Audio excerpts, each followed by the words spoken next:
देवेंद्र फडणवीस होणार राज्याचे मुख्यमंत्री तर एकनाथ शिंदे आणि अजित पवार होणार उपमुख्यमंत्री।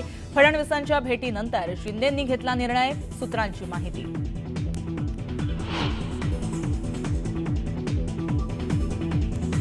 महायुती आज सत्ता स्थापनेचा दावा करणार। विधिमंडळ पक्षनेता निवडीनंतर दुपारी राज्यपालांना भेटणार असल्याची माहिती।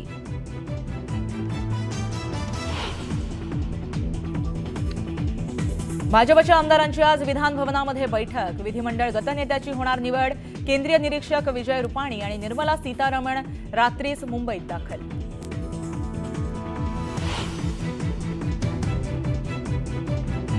विधिमंडळ गटनेता निवडीआधी होणार भाजपच्या कोर कमिटीची बैठक। सकाळी 10 वाजता विधिमंडळ पक्ष कार्यालयात पार पडणार बैठक।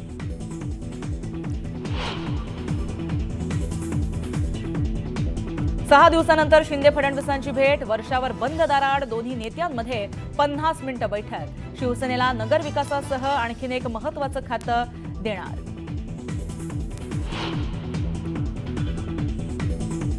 अर्थ खात्यासाठी अजित पवार गेले 2 दिवस दिल्लीत तळ ठोकून अमित शहांकडे मागितली भेटीची वेळ। आज मुंबईत परतण्याची शक्यता।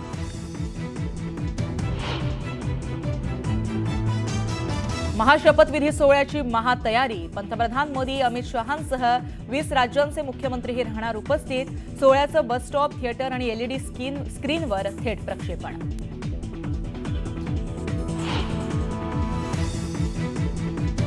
मारवाडीत बोल असं हट्ट धरणाऱ्याला गिरगावातील व्यापाऱ्याला मनसेकडून चोप। मारवाडी व्यापाऱ्यानं मागितली माफी। Video viral.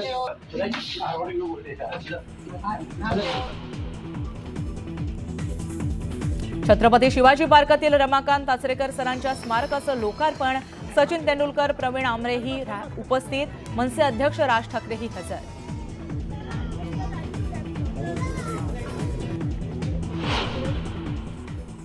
नमस्कार, मी गार्गी बुलेटिनमध्ये तुमचं स्वागत करते। तर महायुती सरकारच्या गुरुवारी महाशपथविधी पार पडणार आहे। या नव्या सरकारमध्ये कुणाकुणाच्या गळ्यामध्ये मंत्रिपदाची माळ पडणार याची उत्सुकता आहे। अशातच छगन भुजबळांनी घातलेल्या कोटमुळे चर्चा मोठ्या प्रमाणात सुरू झाल्यात। राष्ट्रवादी काँग्रेसचे ज्येष्ठ नेते छगन भुजबळ हे देखील नव्या सरकारमध्ये मंत्री असतील अशी चर्चा आहे। त्याला कारण ठरलंय तो भुजबळ यांनी घातलेला कोट। नाशिकमध्ये छगन भुजबळ कोट घातलेले दिसताच त्यांच्यावर प्रश्नांचा भडीमार झाला। त्यावर भुजबळ यांनी मिश्किल टिप्पणी केली। मंत्रिमंडळ नाही तर नाशिकच्या थंडीमुळे कोट घातला असं ते म्हणाले। मला थंडी वाजत होती म्हणून एका सूट मधला कोट घेतला। पॅन्ट वेगळी आहे, घातल्यानंतर थंडी वाजत म्हणून एक काढला कोट आणि पण मोठ्या मंत्रिपदाचा सूट दिसतोय। मोठ्या खात्याचा कुठल्या तरी नाशिकला मोठं खातं घेतलं। आता नाशिक घेऊन पुढे गेलं जरा थंडी कमी झाली की काढून। भुजबळ नेहमी कुडत्या पायजम्याच्या वेशात असतात। अशात भुजबळ यांनी घातलेल्या या कोटच्या माध्यमातून त्यांनी मंत्रिपदाचे तर संकेत दिले नाहीत ना याची चर्चा नाशिकमध्ये आहे। सोलापूरच्या मार्कडवाडी गावातला फेरमतदानाचा प्रयत्न हा प्रशासनानं आज हाणून पाडला। ईव्हीएमवर संशय घेत बॅलेट पेपरवरती मतदान घेण्याची तयारी ग्रामस्थांनी केली होती। मात्र हा सगळा अनधिकृत प्रकार असल्याचं मानत प्रशासनानं याला परवानगी दिली नाहीये। विधानसभेच्या निवडणुकीत माळशिरसमधल्या मार्कडवाडीत विजयी आमदार उत्तम जानकर यांचं मताधिक्य घटलं। त्यामुळे जानकर आणि समर्थकांनी या गावात बॅलेटवर मतदान करण्याची मागणी लावून धरली। त्या पार्श्वभूमीवर पोलिसांनी सोमवारपासूनच गावात जमावबंदीचे आदेश लागू केले। मंगळवारी सकाळी मतदानासाठी ग्रामपंचायतीच्या बाहेर गावकऱ्यांची गर्दी होऊ लागली, पण पोलिसांनी कारवाईच्या संदर्भात निर्वाणीचा इशारा दिला आणि अखेर जानकर आणि गावकऱ्यांनी माघार घेतली। आता या कायद्याचं उल्लंघन होताना दिसून येते का तुम्हाला प्रत्यक्षात? त्याच्यावर आम्ही गुन्हे दाखल करणार आहोत। त्या मतदान तर होऊन गेलेलंच आहे, त्याच्यामध्ये थोडीशा मतांची ॲड करणार होती। त्या लोकांना फक्त ह्या लोकांचं शंका निरसन करून घ्यायचं होतं किंवा आम्ही केलेलं मतदान कुठे गेलं। बॅलेटच्या मतदानावरून 2 दिवसांपासून मार्कडवाडीत तणावाचं वातावरण होतं। आता मतदान प्रक्रिया स्थगित केल्यानं तणाव निवळला असला तरी ग्रामस्थांचा संशय प्रशासन कसा दूर करणार हे पाहणं महत्त्वाचं आहे। राज्यात नवं सरकार स्थापन कधी होणार आणि मुख्यमंत्री कोण होणार याकडे राज्याचं लक्ष लागून राहिलंय। मुख्यमंत्री पदासाठी देवेंद्र फडणवीस यांचं नाव निश्चित झालं असून फडणवीसांसाठी जॅकेटही शिवून तयार आहे। राज्यात महायुतीची सत्ता आल्यानंतर मुख्यमंत्री कोण होणार याबद्दल गेल्या काही दिवसांपासून चर्चा सुरू असताना देवेंद्र फडणवीस यांचं नाव जवळपास निश्चित झालंय। शपथविधी सोहळ्याला देवेंद्र फडणवीस कुठला पोशाख परिधान करणार याकडे लक्ष लागलेलं असताना नागपूरच्या गोविंद टेलर म्हणजेच पिंटू मेहाडिया यांनी त्यांच्यासाठी 4 खास जॅकेट तयार केले आहेत। मेहाडिया यांनी फडणवीस यांना आवडत्या रंगाची 4 जॅकेट पाठवली आहेत। अभी वैसे वो अलग अलग कलर भी पहन ही रहे हैं, तो ब्लू कलर के 3 सेट दिए हैं, ग्रे कलर दिया है ऐसा, और 4 जैकेट अभी कल देके आया हूँ मैं। मेहाडिया हे फडणवीस महापौर असल्यापासून त्यांचे कपडे शिवण्याचं काम करतात। हाँ, बहुत लोग आए हैं 10 साल से जो फडणवीस स्टाइल की जैकेट सिलाना करते, वो बहुत फर्क पड़ा है, उसमें कोई वो नहीं। फडणवीसांसाठी शिवलेली जॅकेट्स मुंबईत आणण्यात आले आहेत। आधी निळ्या रंगाचं जॅकेट घालणारे फडणवीस आता गुलाबी रंगाची जॅकेट सुद्धा घालतात। शपथविधीसाठी मेहाडिया यांनी विशेष जॅकेट्स तयार केली आहेत। ती जॅकेट्स 5 तारखेला देवेंद्र फडणवीस परिधान करतील एवढं नक्की।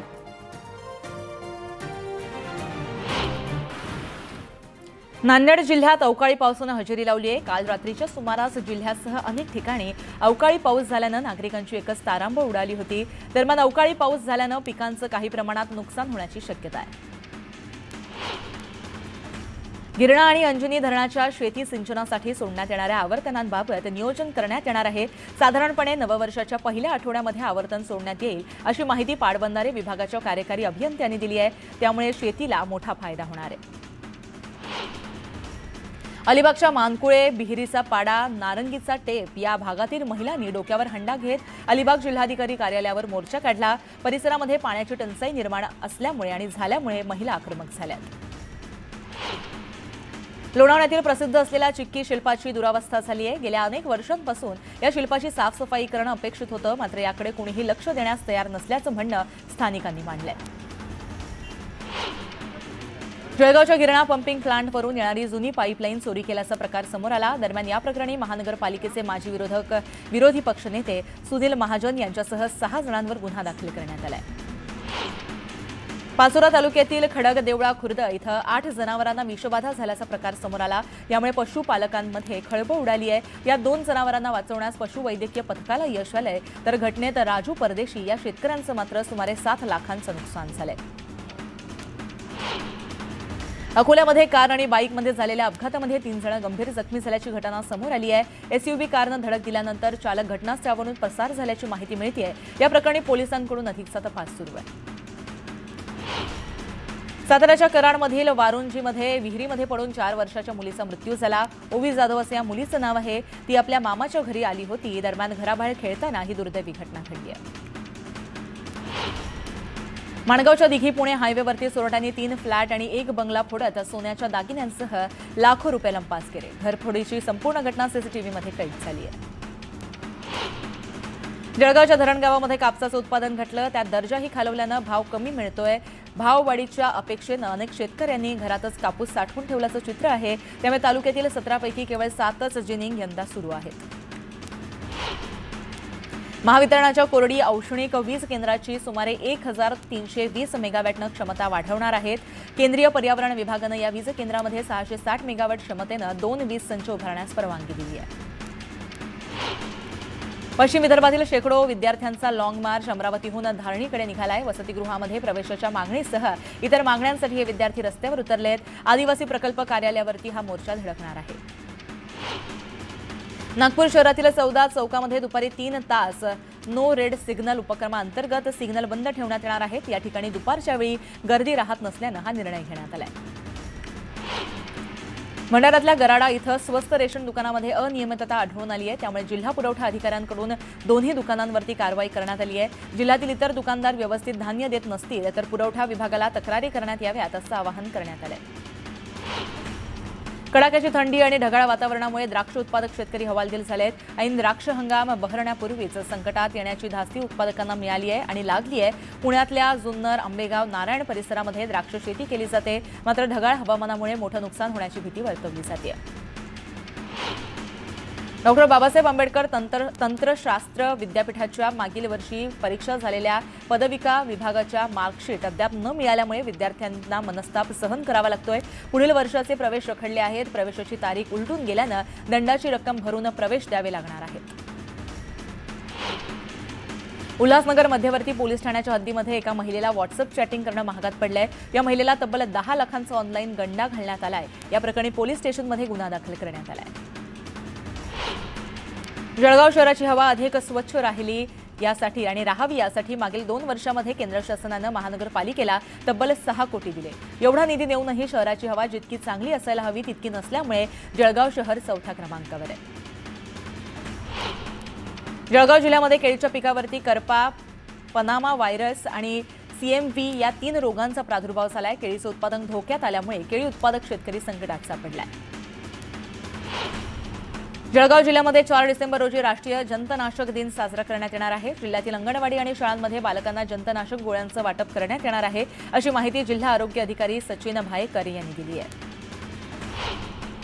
जळगावमध्ये 10 ते 17 डिसेंबर दरम्यान होणाऱ्या श्री भगवान स्वामीनारायण मंदिराच्या प्राणप्रतिष्ठापना दिनाच्या निमित्तानं आणि महोत्सवासाठी स्वयंसेवकांची बैठक पार पडली। महोत्सवाची तयारी पूर्ण झाल्याची माहिती विश्वस्त नयन स्वामी महाराज यांनी दिली आहे। फेंगल चक्रीवादळाचा जोर ओसरल्यानंतर अरबी समुद्रामध्ये कमी दाबाचा प्रभाव कायम आहे। या प्रभावाखाली मुंबईमध्ये मंगळवारी वातावरण ढगाळ होतं। बुधवारी सुद्धा मुंबईमध्ये ढगाळ वातावरणाची शक्यता प्रादेशिक हवामान विभागानं वर्तवली आहे। त्यामुळे गुरुवारपासून आभाळ निरभ्र होण्यास सुरुवात होईल।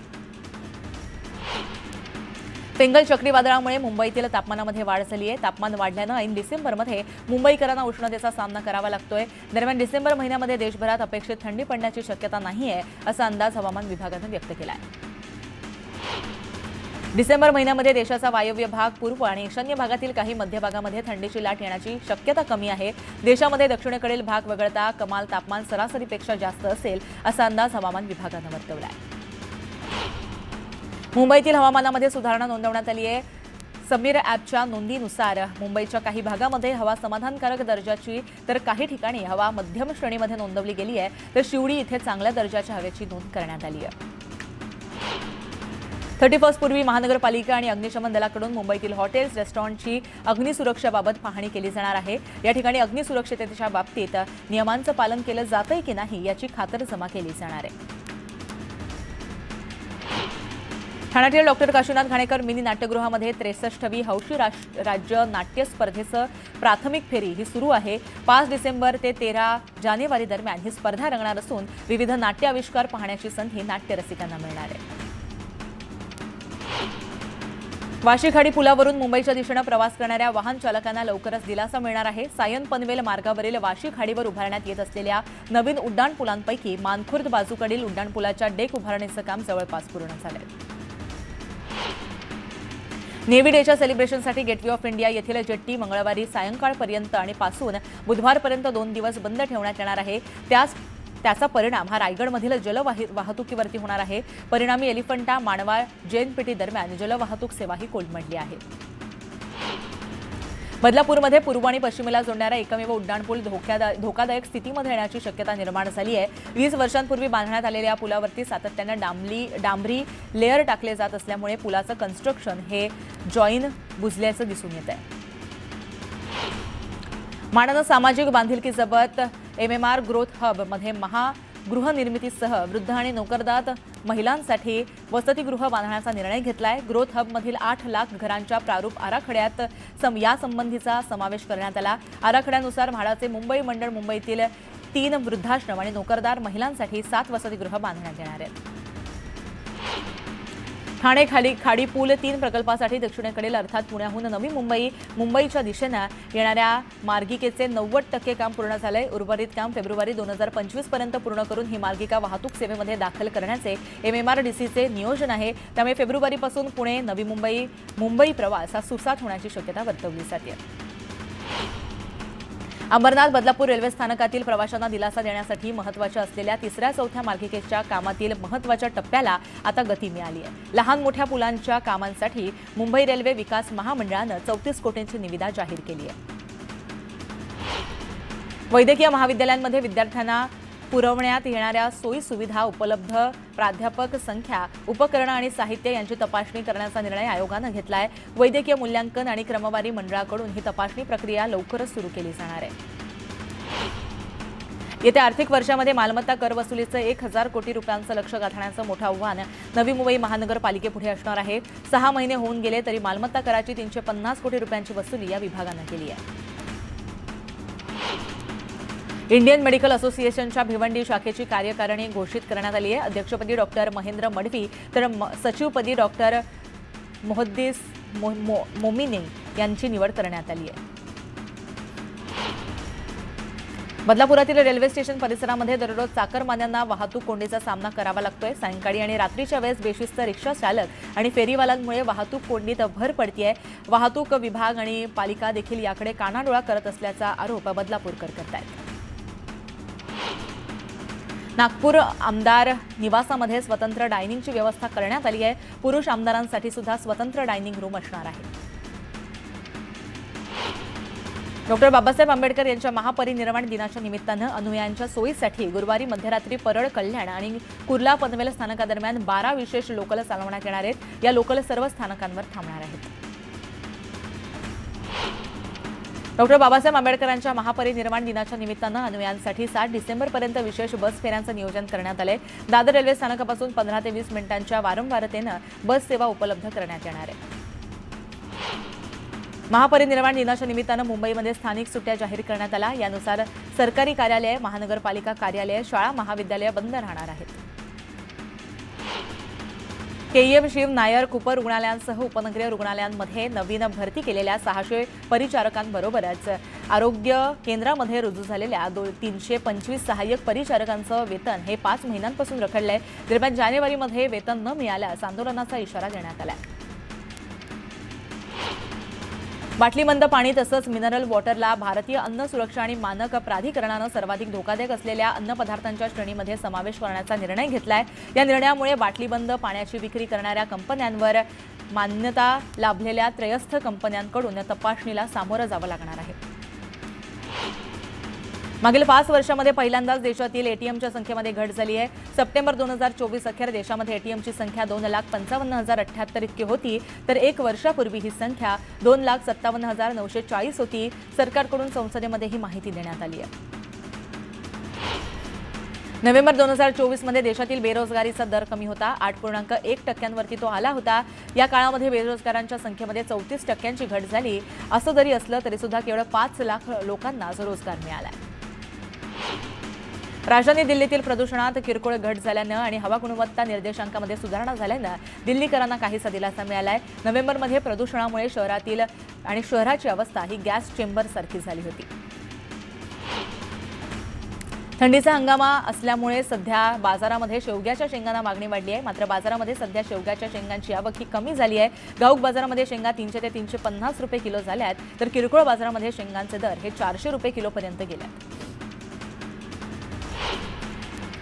एकीकडे श्रीलंका सरकारनं आयात शुल्कात मोठी कपात केली आहे. याचा फायदा होऊन कांद्याच्या भावामध्ये वाढ होईल अशी अपेक्षा शेतकऱ्यांना होती. मात्र कांद्याच्या दरामध्ये सुधारणा होण्याऐवजी घसरणच सुरू असल्याचं पाहायला मिळतंय. याचाच परिणाम म्हणून लासलगाव, मनमाड, नांदगाव आदी बाजार समित्यांमध्ये लाल कांद्यांच्या सरासरी दरामध्ये प्रति क्विंटल 800 ते 1000 रुपयांची घसरण झाल्याचं पाहायला मिळतंय. पिंपळगाव बसवंत मार्केटला टोमॅटो कॅरेटची 97,071 क्विंटलची आवक झाली. या ठिकाणी कमीत कमी 50 रुपयांपासून ते सरासरी 571 रुपयांचा दर प्रति कॅरेटला मिळाला. जीएसटी कररचना सुलभ करण्यासाठी गठीत केलेल्या मंत्री गटानं कोल्ड्रिंक, सिगारेट आणि सर्व तंबाखू उत्पादकांवरील कर सध्याच्या 28% 35% वाढवण्याची शिफारस केली आहे. त्यामुळे ही उत्पादनं आणखी महाग होऊ शकतात. केंद्र सरकारनं साखर कारखानदारांना देण्यात येणाऱ्या एक्सपोर्ट परवाना बंद केल्यानं राज्यामध्ये साखरेचे भाव हे पडले आहेत. 36 ते 37 रुपये प्रति किलोवरती पोहोचलेले साखरेचे भाव हे 33 रुपयांवर येऊन ठेपले आहेत. हमीभावानं सोयाबीन खरेदी करण्याच्या सरकारच्या उद्देशांना हरताळ फासण्यात आली आहे. संस्थानं 14 लाख टनांचं उद्दिष्ट असताना 25 नोव्हेंबरपर्यंत 206 केंद्रांवरती केवळ 27,828 टन अर्थात 2% सोयाबीनची खरेदी झाली आहे.